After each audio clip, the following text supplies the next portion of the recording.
How's everybody doing? Good, how are you? I'm doing all right. I'm trying to adjust to doing live coding with students at 7:45 in the morning.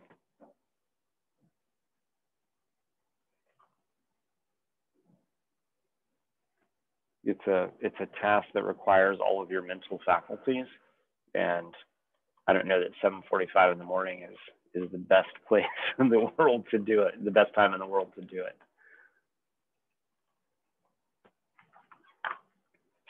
Anyway, any questions over what we were talking about last time?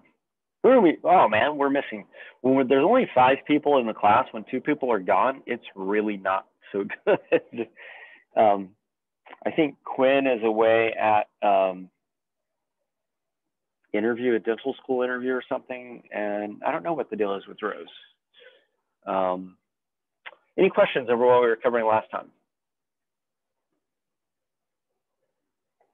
Okay, today we'll probably finish history, and we're going to start then talking about the field of taxonomy and systematics. The taxonomy and systematics information is in chapter 2 of your textbook. So if you haven't started reading chapter 2 yet, you should start working on that. And then after we finish systematics and taxonomy, which will probably take us through all of Wednesday, so on Friday, we'll start a general overview of the taxonomic groups of amphibians and reptiles. And that information, if I'm recalling correctly, is in chapter 3.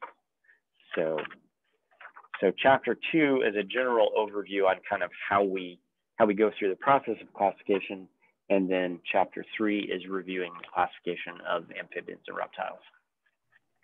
So chapter 2 for later on today and Wednesday, and then starting into chapter 3 on Friday. All right. So we were talking about Edward Drinker Cope. There's a big controversy. Oh, I should share my screen, shouldn't I?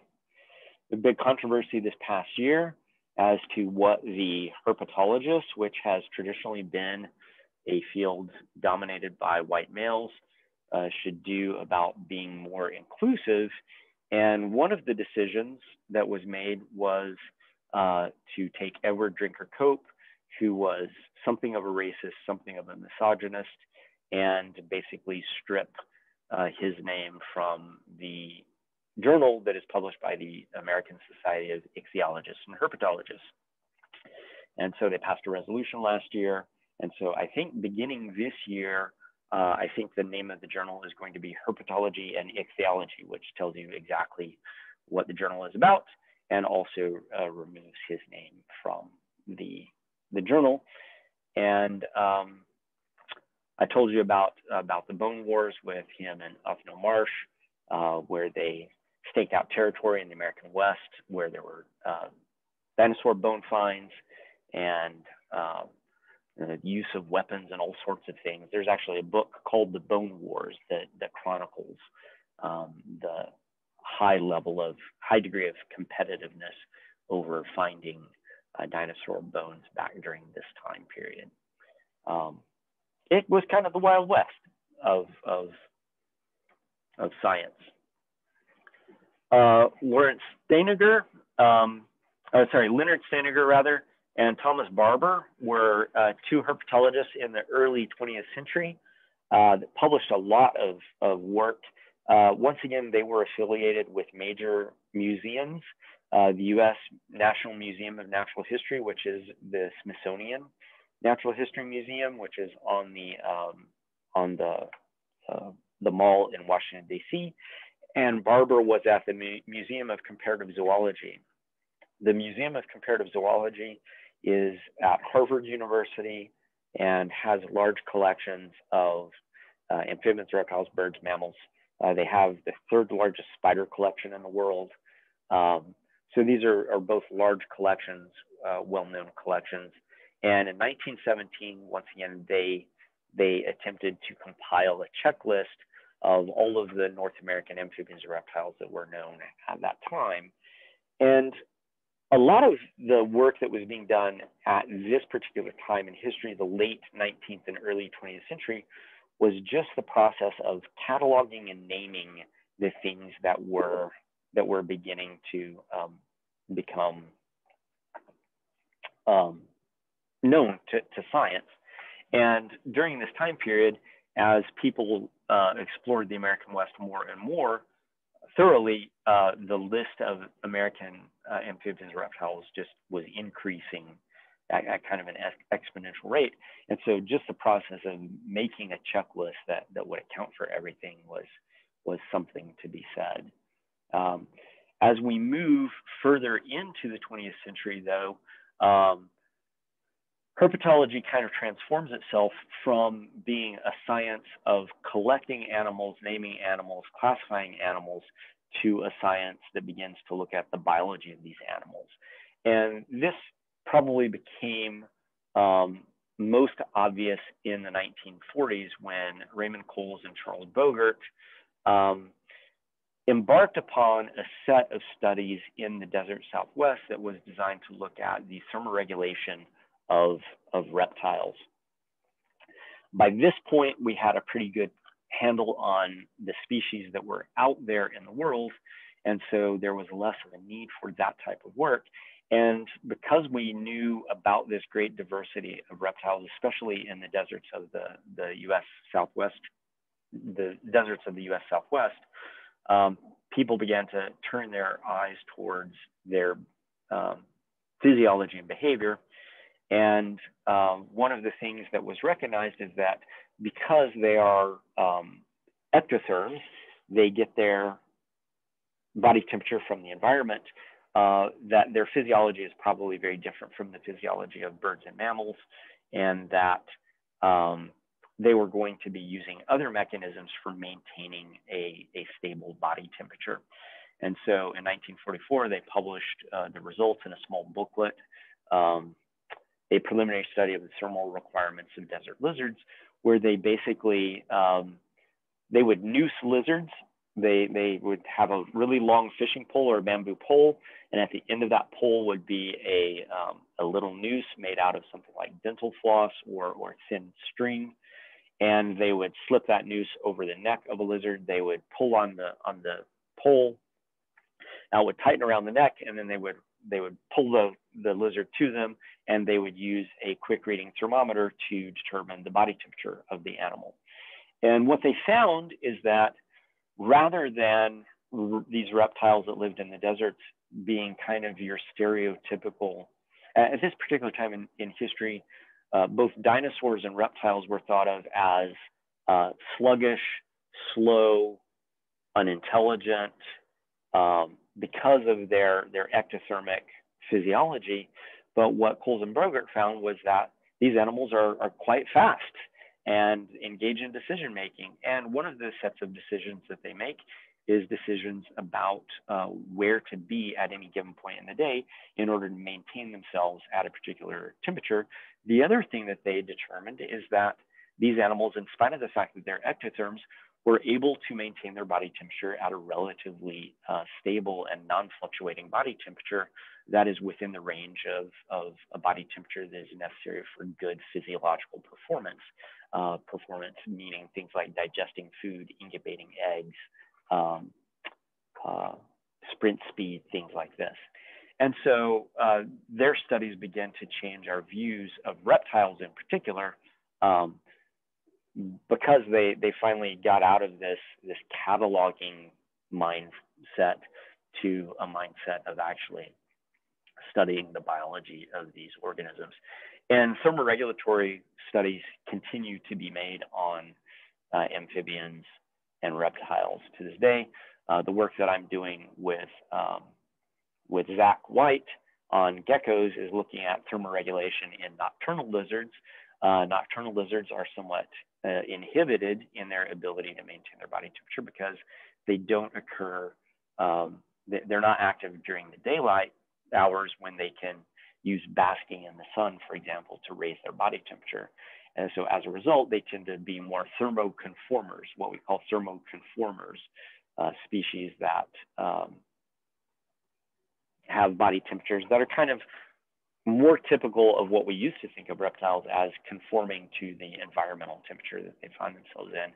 And one of the things that we're trying to figure out is, how these individuals are coping, especially as this introduced species expands its range northward.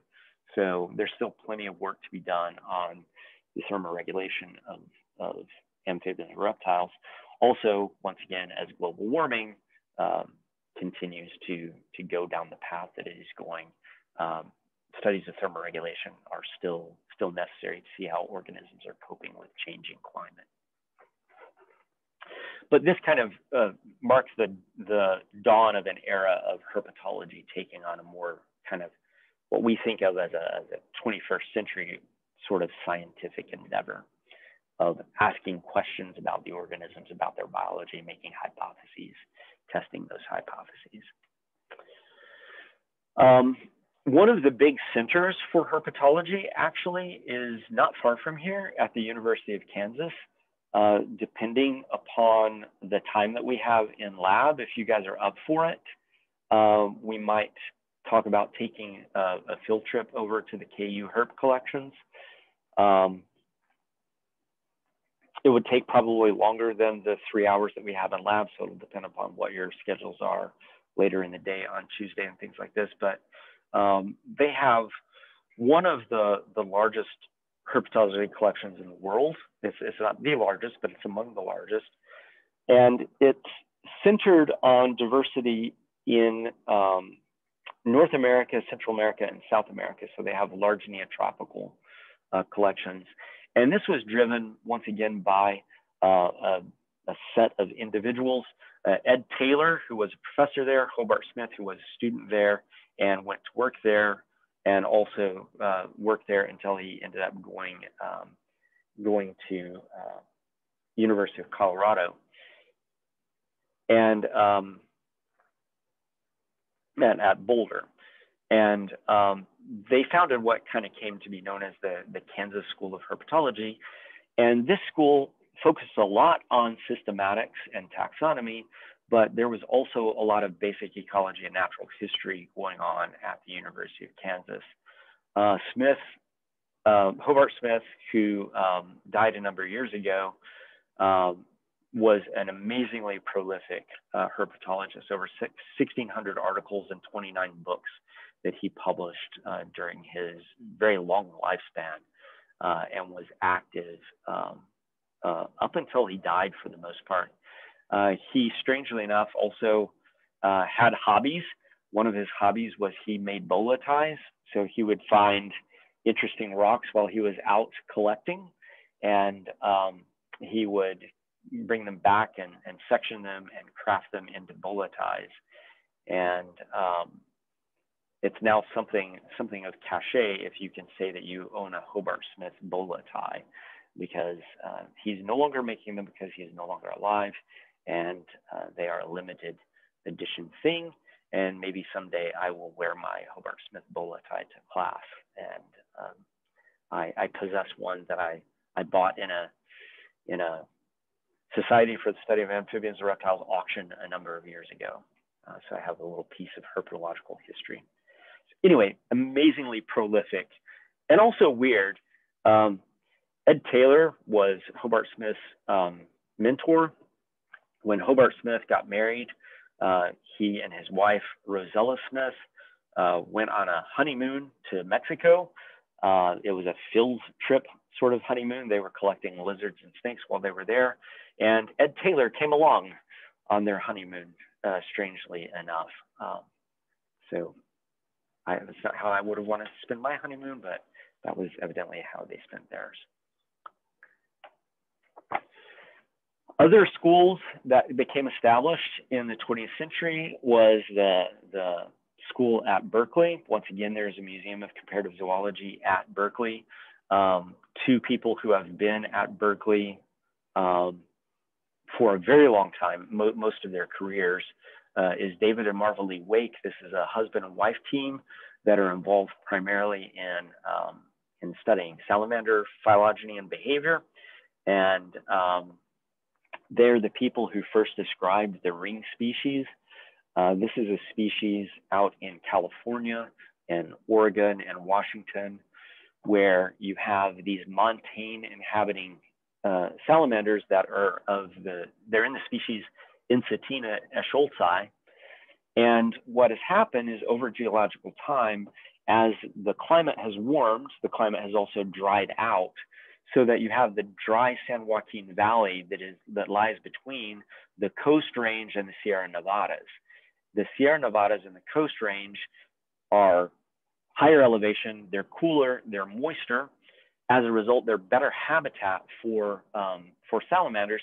And these salamanders have kind of extended their range over geological time southward. But at one time, they probably inhabited the San Joaquin Valley. But as the San Joaquin Valley has dried out, they've been limited to the mountains on either side. And what you find when you look at the genetics of these populations is that Ensatina eschscholzi clobberi is reproductively compatible with Ensatina eschscholzi xanthoptica, and xanthoptica is compatible with Oregonensis. Oregonensis is compatible with Picta. Picta is compatible with Platensis. Platensis is compatible with Croceator.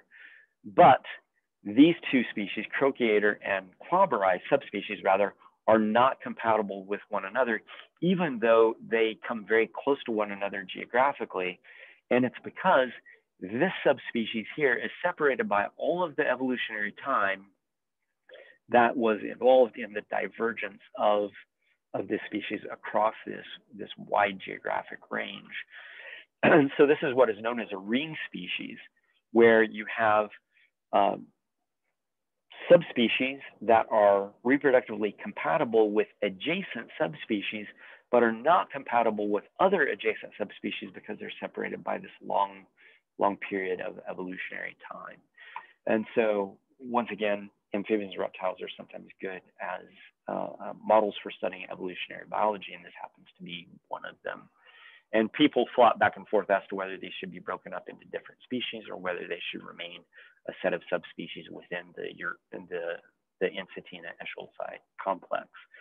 Anyway, groundbreaking systematists at UC Berkeley, and because of kind of their prolificness, they've kind of established a Berkeley school of herpetology that continues to be super active and super influential to this day.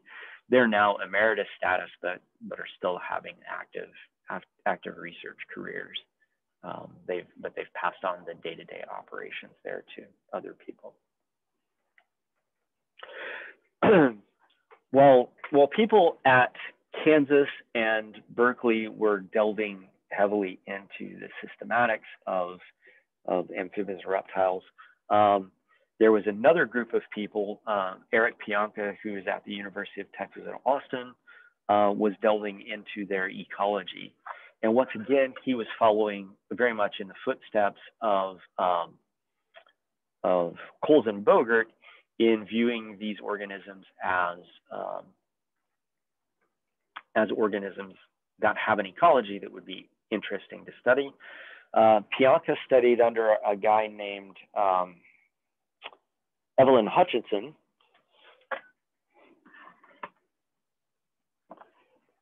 who is very much an ecologist, was very much an ecologist, and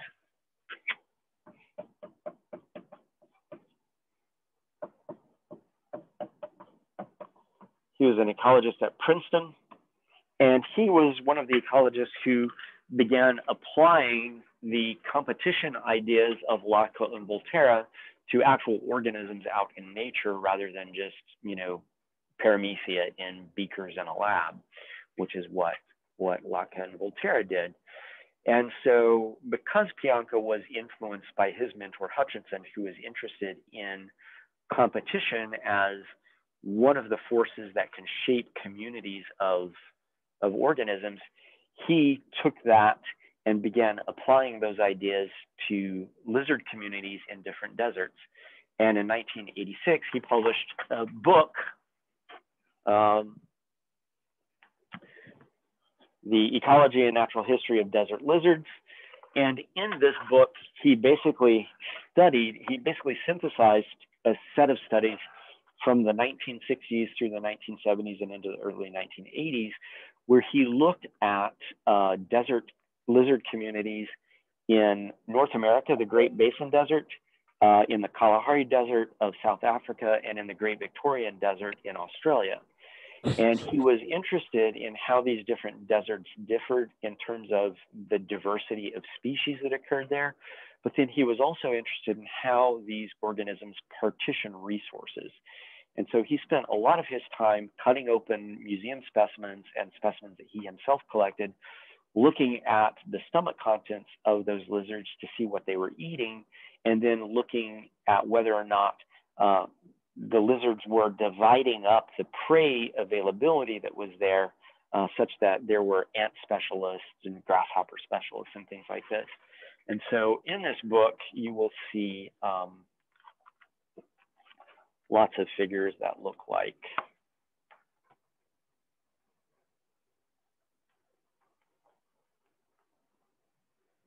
let me find one.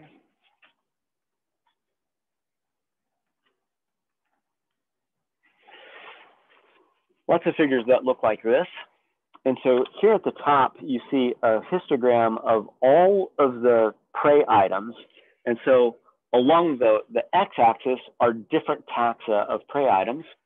And then you have a bunch of histograms of different lizard species, and what the histograms of are prey items that were found in their stomachs. And as you can see, there's a lot of variation in terms of from one species to another species in terms of what those species are eating, so that it appears that this broad community of arthropods that are available for lizards to eat are being partitioned such that each individual species has its particular section of that broad diversity of arthropods that it's eating. And so he made the case that there's a lot of evidence from resource utilization patterns that lizards have over time evolved in ways that reduce competition for resources rather than in ways that increase competition for resources. And so that was kind of one of his big contributions. While he was there, this is him when he is young, looking at lizards in the Kalahari. He mentored a young graduate student named Raymond Huey, who went on to become a very well-established professor at the University of Washington, who then continued those types of studies, as well as getting into the evolutionary biology of the evolution of physiology in ectotherms. So this is Ray Huey more recently. He's older now than he was back then, although he still carries around his characteristic beard. And he kind of revolutionized the field of physiological ecology and thermal biology on amphibians and reptiles in particular, once again, building on the work of Colden Bogert. He did this a lot until pretty much the mid to late 90s, and then was finding that there were questions about thermal physiology that he couldn't really ask with reptiles because they have longer lifespans and things like this. So he left reptiles for a while and went and studied fruit flies, a species that has faster generation times. You can do experimental evolution with them and things like this. And after spending some time in fruit fly biology, he has recently come back to dealing with reptiles, because as global warming has become more of an issue, he has data from the 70s that he collected in places like Puerto Rico, where he has a lot of body temperature data and thermal physiology data on these animals from the 70s. And he's now gathering new data from the 2000s and looking to see how these animals that live in the same places that he studied in Puerto Rico in the 70s are changing. So I met him when I was in grad school. He was a visiting speaker at the University of Texas, and hadn't really seen him in a long time. And when I was in Puerto Rico at the field station back when I still worked there, I was surprised one day as I was heading out to the field that I saw Ray Huey walking up the drive. And that was when I discovered that he was revisiting some of the work that he had done back in the 70s. So data are important, and archiving data and keeping those data around are important, because you never know when 40 or 50 years later those data might be important to either yourself or somebody else. And Ray Huey is one of the examples of a guy who's been around long enough that he has data from early in his career that is informative about issues that are occurring now. And also one of the nicest guys you could ever meet, and super bright as well. He studied plenty of thermal physiology. He's also done some work with what we call allometric engineering. We're going to read a paper by one of his students this semester where you can experimentally alter the size of reptiles by manipulating their eggs. He's also done work on the causes of deaths at high altitude. So he's studied climbers on mountains like Mount Everest and looked at the physiology of those climbers to try and figure out, okay, what are the factors that increase or decrease your chances of surviving in these high altitude environments. So anyway, just fascinating, super nice guy. He basically built the first digital racetrack, and the digital racetrack that I use for racing lizards here is a modification of the design that he designed back in the 1980s, just with updated technology and sensors.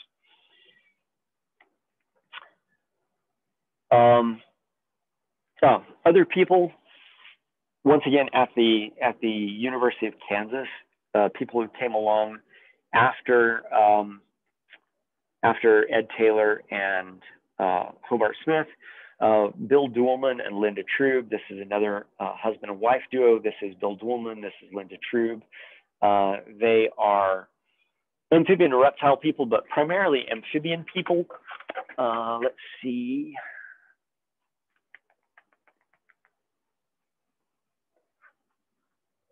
Well, I don't see it on my bookshelf, but they've written a large book called The Biology of Amphibians. It's kind of older and out of date now, but they were the first people to kind of devote an entire textbook length treatment to amphibian biology.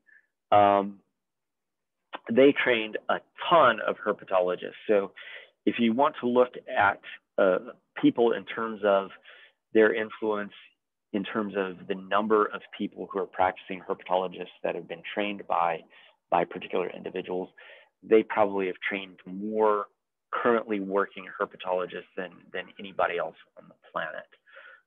The Kansas school churns out herpetologists like nobody's business. Jonathan Campbell, who was the herpetologist at the University of Texas at Arlington while I was there,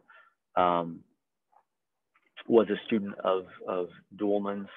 Joe Mendelson, who was a graduate student at University of Texas at Arlington, left the University of Texas at Arlington, got his PhD at the University of Kansas, and then went on to train students at the Utah State University, and continues to work at University of Georgia. So they've had a huge influence, not only in their own work, but in influencing the field through the propagation of lots of graduate students. And they're still around, they're still doing work. And last time I took a herpetology group to KU, Bill Duhlman actually was kind of passing through and said hi and talked to the students for a little while. And so, yeah, they've really been important in establishing that collection and that center of biodiversity research in amphibians and reptiles. And that kind of brings you up to date with where things are. There's still plenty of systematics going on, but when you look at the journals from 50 years ago, you saw that the journals were dominated by systematic accounts describing species, working on classification of species. And now you find that those journals are still have those types of articles in them, but those journals are much more populated now with studies of the biology of these organisms. And that's just something that has changed over time. As we know more and more about their taxonomy and systematics, there's less need to study those things in a way, and more people have become interested in the biology of them. Questions? What you'll need to know for the exam is names of people, where they're at, what they did, and general, time periods when they were active.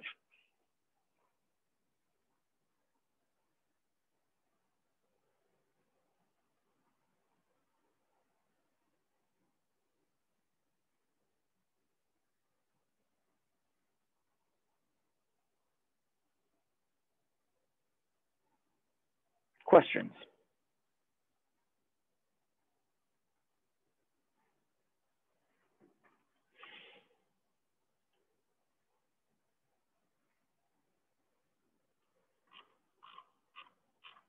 All right, then let's talk about taxonomy and systematics. Can you see the taxonomy and systematics PowerPoint? In Moodle really fast. Sorry, I just like taking notes on the slides. What's that? You upload these to Moodle. I just like. Oh yeah, sure. Thank you. Yeah. Give me just a sec.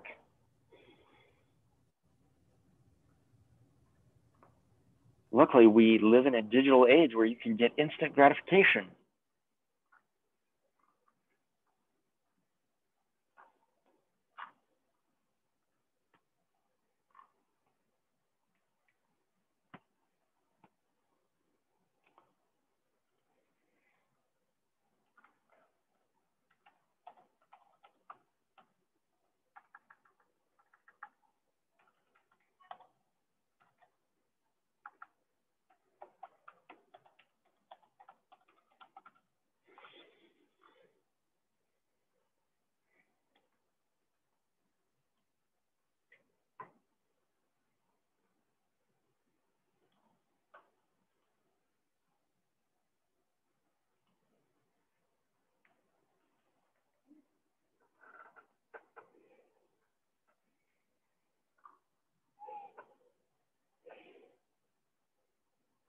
Okay, uploaded.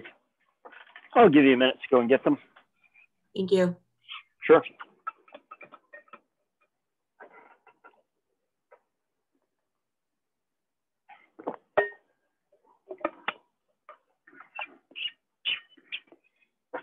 Let me know when you've got them.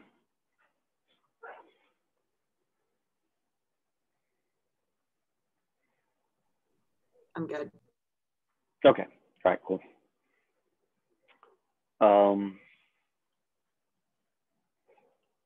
All right. So I think I asked you guys last time, like when's the last time you thought about systematics and taxonomy? And I think you guys said it was during biological diversity. Is that right? Yeah, for me it was. Okay. Or out the rest of you? Same. Okay. Same. All right, so we'll just do a review here so that you guys are kind of up on things. Taxonomy is important from the standpoint of this class because it's a taxonomically based course. We're studying two groups of taxa. We're studying amphibians and we're studying non-avian reptiles. And so knowing something about taxonomy and how taxonomy works is useful. We talked about some of these things in lab where we were talking about how genera and species fit into the Linnaean hierarchy of taxonomy, domain, phylum, et cetera, kingdom, phylum, all that. And we also talked about how species names are written in such a way that it recognizes the people who named those species, and that those names can change over time because as more taxonomic and systematic work gets done, things, organisms move from one genus into another genus, et cetera. And so it's important that we understand kind of how taxonomy and systematics works and how taxonomy and systematics are connected to one another, and also to think about ways in which they're not connected with one another, because there are times when the taxonomy that we use doesn't necessarily reflect what our knowledge of the evolutionary biology of the organisms is. And that's unfortunate, but we've already talked about some of those examples in this class so far. So taxonomy is really the science of classifying and naming organisms and groups of organisms. And in the old days, it was pretty much arbitrary, or it was based on overall similarity. So people would actually calculate similarity indices. You can quantify how similar one organism is to another organism in terms of, for example, its morphology. But more recently, we've been doing this with systematics, phylogenetic systematics as a basis for classifying and naming things. So this is a chorus frog from here in the United States.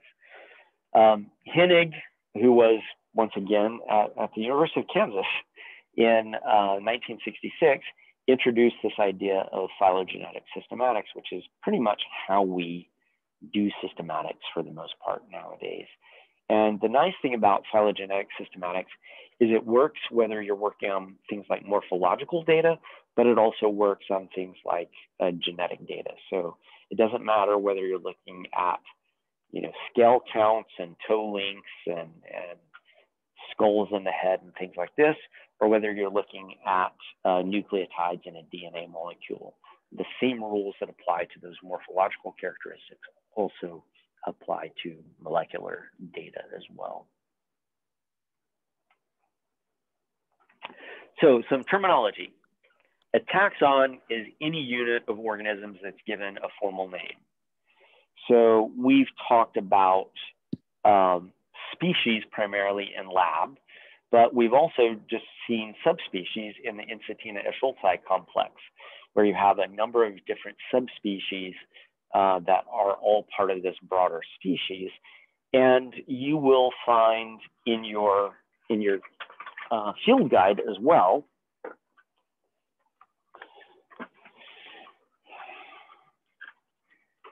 let's just go to the frogs and lizards, or frogs and salamanders rather. If you're in your field guide, if you go to the genus Acris, you have Acris blanchardi, you have Acris crepitans, Acris gryllus. Well, those three species all used to be members of this species Acris crepitans. So any cricket frog that you saw throughout the United States was put into the category Acris crepitans. And then there were subspecies, Acris crepitans blanchardi, Acris crepitans gryllus, Acris crepitans crepitans. Well, those were all subspecies that over time have been elevated to species level as we've learned more and more about their distribution and their systematics. And so you will still see in this book groups that are referred to by subspecific names, but more and more often those subspecies are as we learn more and more about their systematics, are being elevated to species name. So it doesn't matter whether it's a species or a subspecies or a genus or a family or an order. Any unit of organisms that's given a formal name is a taxon.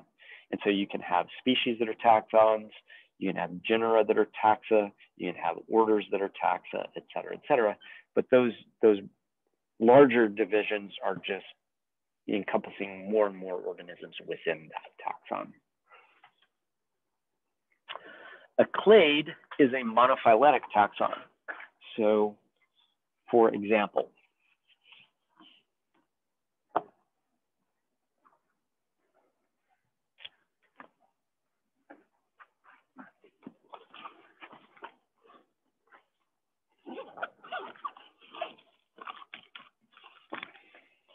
in the vertebrates, this is the vertebrate phylogeny. We have jawless fishes. We have cartilaginous fishes, things like sharks and skates and rays.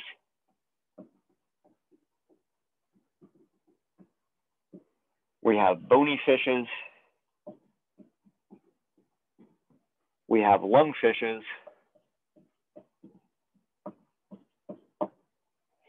We have amphibians, and within the amphibians, we have caecilians.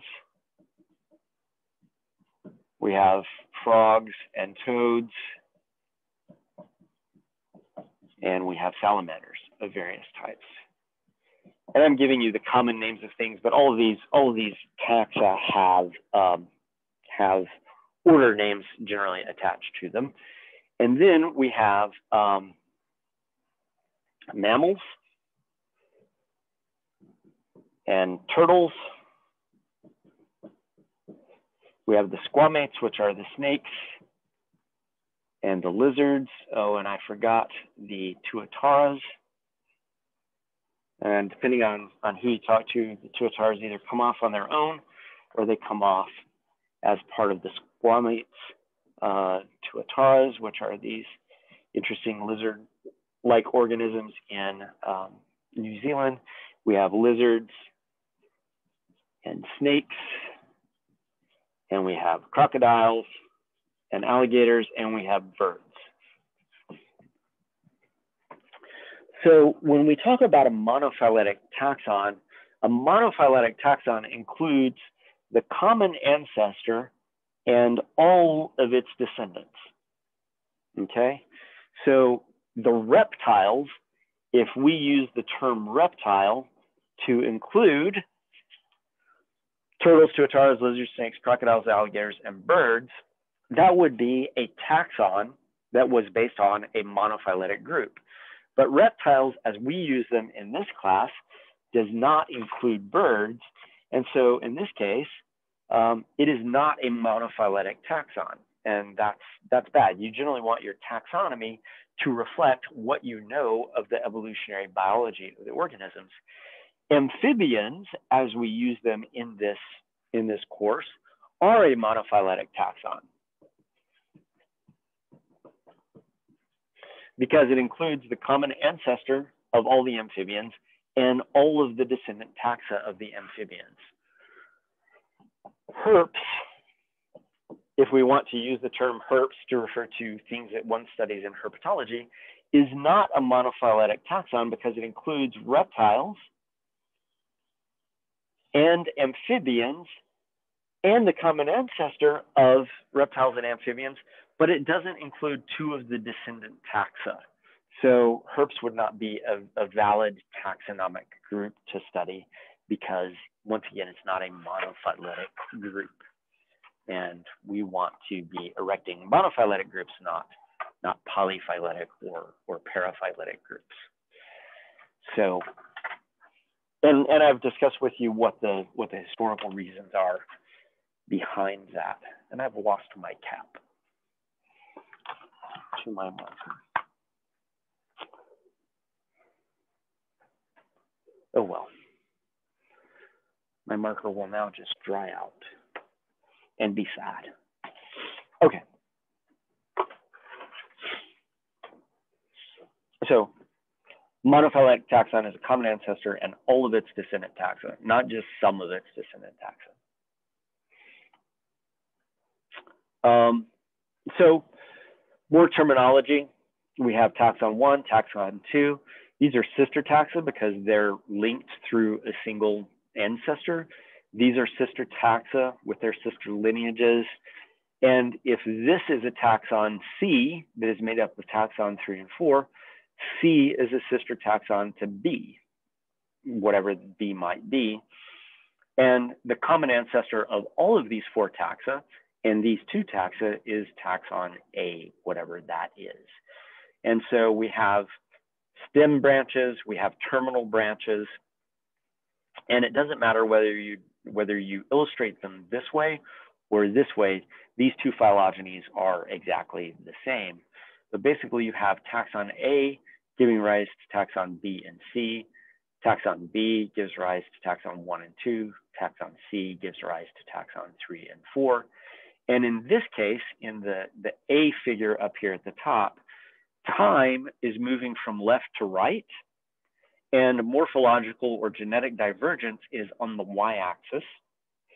In the bottom figures, time is moving from bottom to top on the y-axis, and morphological or genetic divergence is on the x-axis. So the first thing you should always do when you see a phylogeny is orient yourself to which way is the direction of time and which axis refers to divergence in either morphology or genetics or both.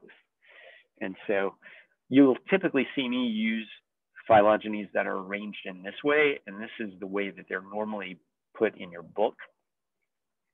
And in this way, time goes from the past on the left to the present on the right.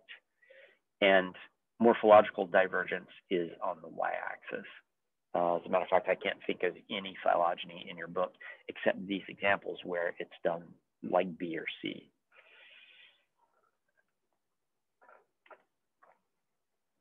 So why do we want to use phylogeny? Well, the main reason we want to use phylogeny is that similarity oftentimes leads us down the wrong path. So here you have two frogs, Mantella levigata and Dendrobatus tinctorius. And when you look at these two frogs, you might think to yourself, these frogs look very similar to one another, but systematists have put one frog in the genus Mantella and the other frog in the genus Dendrobates. Well, when you actually do a phylogeny of these two groups, Mantella and Dendrobates, what you find is Mantella is a family of frogs that exist on one part of the evolutionary tree of amphibians, and the Dendrobatids exist on a totally different branch of the evolutionary tree of frogs in this case. These are more closely related to tree frogs, and these are more closely related to ranid frogs.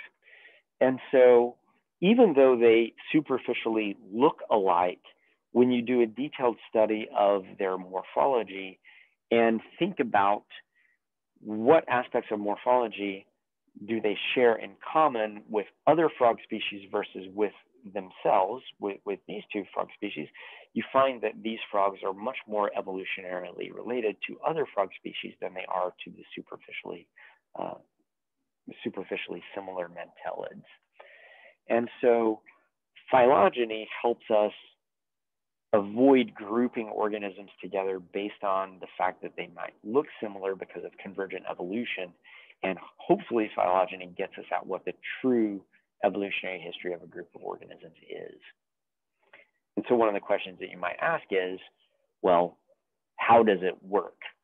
Well, it works through a set of rules that we'll go through and we'll illustrate for you using the vertebrate phylogeny as an example. The vertebrate phylogeny is actually this phylogeny right here, which is very similar to the phylogeny that I drew up on the board, except that this phylogeny begins back here at the mammals section. This is just the reptiles, and it doesn't include the amphibians. But you can see that the Mammalia, you see the Squamata and the Rhynchocephalia. Rhynchocephalia is the Tuatara. Testudines is the turtles. Aves are birds, and reptiles are crocodiles. And you can see that this makes reptiles a natural taxon. If you are looking at a monophyletic clade that includes the common ancestor and all this descendant taxa, whereas Reptilia, as we use it in this class, is a non-natural taxon because it includes the common ancestor and all of the descendant taxa except for birds. And so the question is, why do we put birds right next to crocodiles when birds are similar to mammals in some pretty important ways, like they're both warm-blooded, for example? And there are good reasons for grouping crocodiles and birds close to one another evolutionarily and very far away from mammals. And we'll actually work through an example of this. So one of the ways in which phylogeny, phylogenetic systematics, differs from numerical taxonomy, which is oftentimes how we do similarity-based studies, is that it evaluates derived characters. So any character that differs from an ancestral character is classified as derived. So in this phylogeny up here, these fishes, jawless fishes, cartilaginous fishes, and bony fishes, these all lack appendages as we normally think of them as appendages with bony elements at their base. Things like a humerus, radius, and ulna. Those bony elements are not found in the jawless fishes, the cartilaginous fishes, the bony fishes. Lungfishes, on the other hand, do have rudimentary bony components of their appendages. And so there is a derived character, which is the appearance of a rudimentary humerus, radius, and ulna in the lungfishes that did not exist before this. And so if limbs are a character, the derived character is having those limbs and the ancestral character is not having those limbs. And so we polarize these characters by what the direction of evolution has been. So if you go back and look at fossil deposits of fishes, you see that if you go far enough back, lungfishes disappear from the fossil record, and the only thing that you're left with are bony fishes. And all of those bony fishes lack any limb development. And so we know that bony fishes predate lungfishes, the Crossopterygian or Sarcopterygian fishes. And as a result, we know that limblessness was a condition that existed before limbedness existed. And so we can polarize these characters by knowing when they appear in the fossil record versus when they didn't appear in the fossil record. And so we can basically separate a derived character from an ancestral characteristic by referencing things like the fossil record. A plesiomorphy is just the ancestral character. It's just a fancy pants name for what the ancestral character is. And we use the ancestral character for polarizing character evolution. How do we move from ancestral characters to derived characters? And it's only derived characteristics that are important for grouping organisms in phylogenetic systematics. An apomorphy is just a fancy pants name for derived character. So derived character is an apomorphy, ancestral character is a plesiomorphy. Plesiomorphies are not useful for grouping organisms because all the organisms presumably had those ancestral characters at some point. So we pay attention to derived characters or apomorphies. Not all apomorphies are equally useful though. Only synapomorphies are terribly useful. And a synapomorphy is a shared derived character. It's a character that is shared by at least two taxa. So,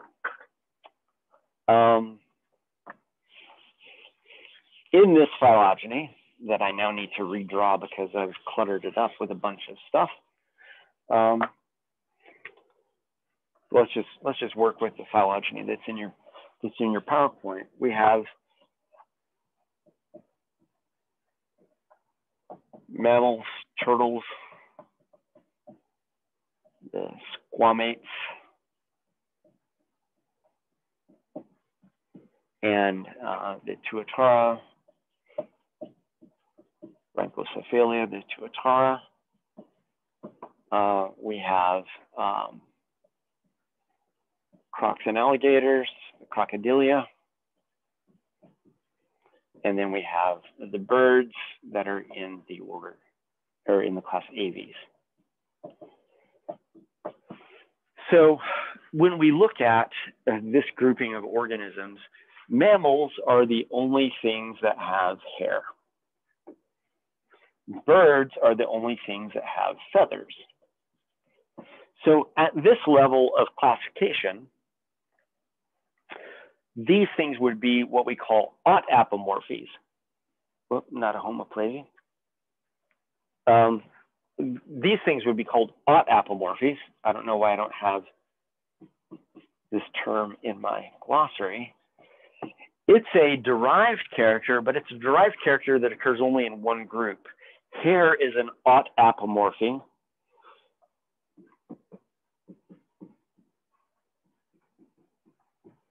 That only occurs in the mammals.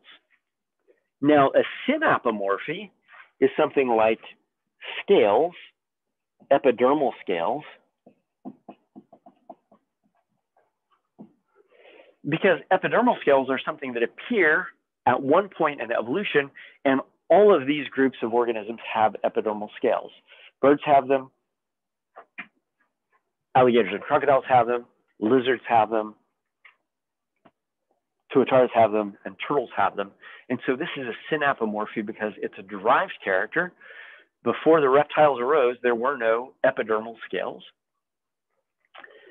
And it's a synapomorphy because it's a derived character that's shared by all of these different taxa. And as a result, we tend to group these taxa together based on that synapomorphy rather than grouping these taxa with other taxa. And then another term that you need to know is the term homoplasy. Homoplasy would be something like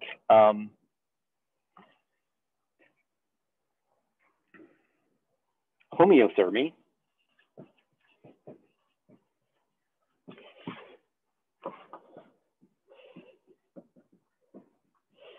The ability to generate heat through metabolic heat production to raise your body temperature to a certain level and maintain it at that level is something that is a characteristic that is a derived characteristic because the organisms that came before mammals didn't have homeothermy.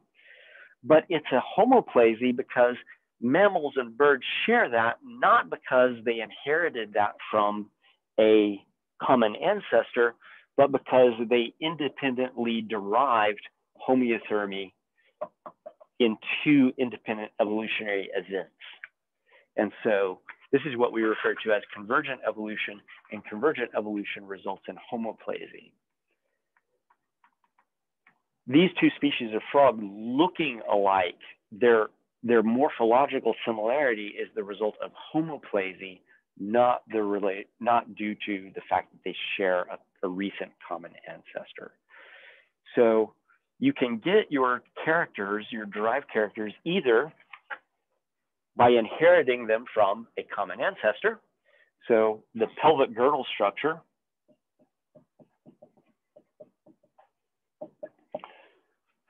is something that arose before crocodiles and alligators broke off from birds, but it's a characteristic that both crocodiles and alligators and birds share.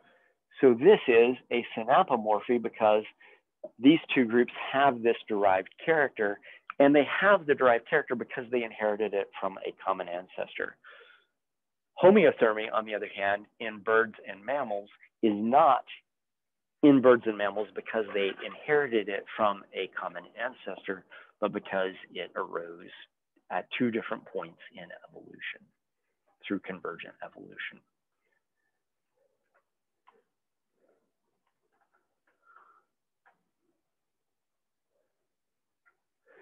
Any questions about any of this so far? Does this sound familiar? Okay. So taxonomy that you are familiar with is oftentimes referred to as rank-based taxonomy. Rank-based taxonomy is taxonomy that is based on, genus, species, family, order, class, et cetera, et cetera. There are also rank-free versions of taxonomy that don't employ those same kinds of ranks. And there are a variety of reasons why they don't employ those kinds of ranks. And the main reason is that ranks are not particularly comparable. So for example, you have the Cryptobranchidae. This is the family that has the hellbender in it. So the Cryptobranchids, do I have photos of these? I don't have photos of these. The Cryptobranchids include the hellbender here in North America and the giant salamanders in Japan and China. And that is a group of organisms that go back 175 million years. There are 3 or 4 species, depending on who you talk about. On the other hand, the Bufonidae, which is also a family of amphibian, this is the family of the toads, is only a taxon that is 50 million years old and has 600 species. So the ranks aren't really comparable to one another in terms of either diversity or time. And so what people advocate doing is saying we shouldn't have a rank-based taxonomic system. We should actually have a rank-free system that is based on the phylogeny of organisms. So we would have reptiles, we would have mammals, we would have amphibians, we would have the tetrapoda, which includes all of these things that have limbs, and then we would have earlier groups that include the limbless fishes. And these taxonomic groups would be based on the phylogeny that is generated that groups these groups together. And under this type of system, we wouldn't have a class of birds. They would all be inside the class Reptilia, for example. And so there's not widespread support among biologists in general for rank-free systems that are based strictly on phylogeny, but within the community of systematists, I think that they would rather that we adopt these kind of rank-free systems of taxonomy because they make evolutionary sense.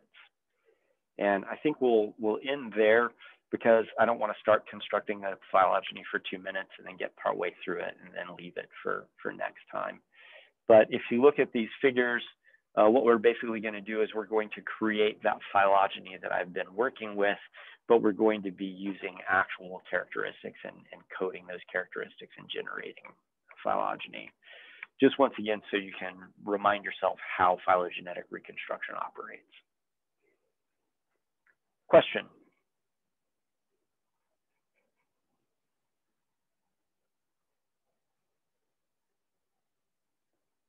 All right, read chapter 2 because this same information is found in chapter 2, and I will see you guys on Wednesday.